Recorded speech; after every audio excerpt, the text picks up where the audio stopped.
Pemirsa, menyusul terjadinya insiden Transjakarta dalam 2 hari berturut-turut, Direktur Pelayanan dan Pengembangan PT Transportasi Jakarta Ahmad Izulwaro mengatakan akan mengintensifkan pemeriksaan kesehatan kepada para pengemudinya, di mana dari 8.000 pengemudi sebanyak 600 orang telah menjalani pemeriksaan kesehatan.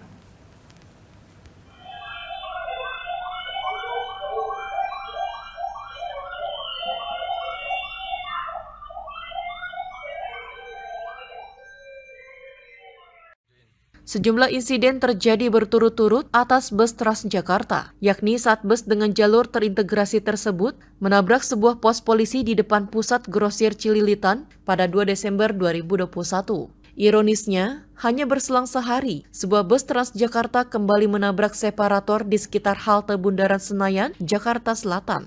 Walaupun kedua peristiwa tersebut tidak menimbulkan korban jiwa, namun membuat PT Transportasi Jakarta akan mengintensifkan pemeriksaan kesehatan terhadap 8.000 sopirnya yang disebut sebagai pramudi secara bertahap, di mana sebanyak 600 orang yang berada di bawah naungannya, seperti disampaikan oleh Direktur Pelayanan dan Pengembangan PT Transportasi Jakarta, Ahmad Izulwaro telah menjalani pemeriksaan kesehatan. Sementara sisanya yang bernaung di bawah 17 operator mitra Transjakarta didorong untuk mempercepat melakukan pemeriksaan kesehatan. Para pramudi Transjakarta pun menurut Ahmad Izulwaro selalu menjalani pemeriksaan kesehatan ringan sebelum bertugas, meliputi pemeriksaan suhu tubuh, tekanan darah, dan urin. Selain itu, setiap penerimaan calon pramudi baru pun, syarat pemeriksaan kesehatan akan diteruskan menjadi pemeriksaan berkala setiap tahun, yang tentunya akan lebih diintensifkan.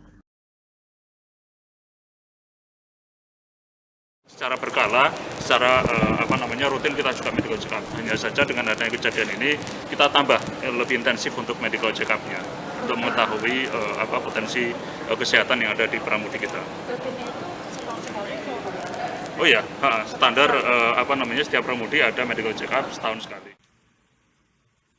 Selain 2 insiden berturut-turut yang tidak menelan korban jiwa tersebut, dalam kurun waktu 40 hari terakhir sendiri sebenarnya telah terjadi 5 kali insiden atas bus Transjakarta, yakni tabrakan di halte Cawang Ciliwung yang mengakibatkan 2 orang meninggal dunia, serta bus Transjakarta yang terbakar di Senen dan insiden di kawasan Gandaria.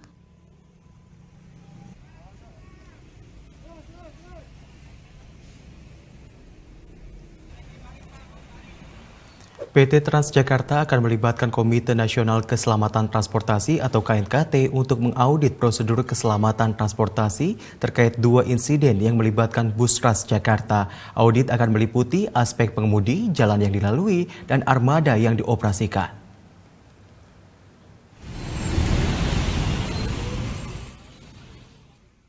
PT Transjakarta akan melibatkan Komite Nasional Keselamatan Transportasi atau KNKT untuk mengaudit prosedur keselamatan operasi setelah terjadi sejumlah kecelakaan pada moda transportasi bus milik perusahaan itu dalam beberapa hari terakhir. Audit itu akan meliputi aspek pengemudi yang bertugas, jalan, serta armada yang dioperasikan. Selanjutnya, hasil rekomendasi audit akan dijadikan acuan untuk memperbaiki prosedur keselamatan pelanggan di internal Transjakarta dan mitra operator. Rencana tersebut disampaikan Direktur Utama PT Transjakarta, Muhammad Yana Aditya, dalam konferensi persnya di Jakarta baru-baru ini.